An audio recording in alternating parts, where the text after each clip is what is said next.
So I get this question asked pretty often. Should I go from my LPN to my RN? And here's my honest answer.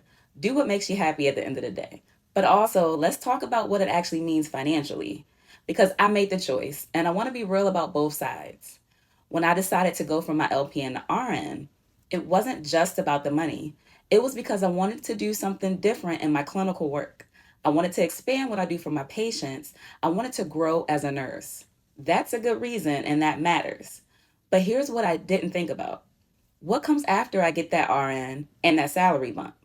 I watch nurses make the move for the right clinical reason and then waste the financial opportunity because no one talked about the second part.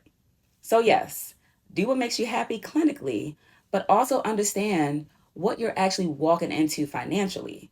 An LPN in Maryland makes around $60,000 and an RN around $85,000.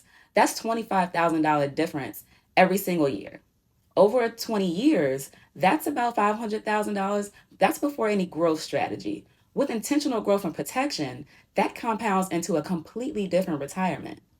But, and this is the important part, only if you're strategic about it.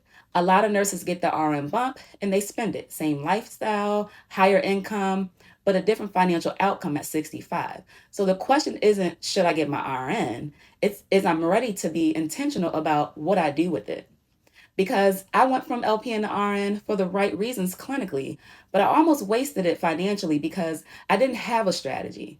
The RN credential, now that was the easy part, protecting and growing that income. That required me to educate myself, and that made all the difference.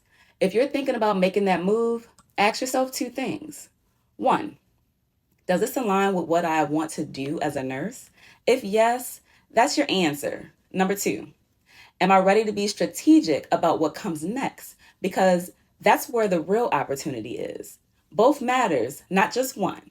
So if you want to talk through what this actually looks like clinically and financially, the link is in my bio.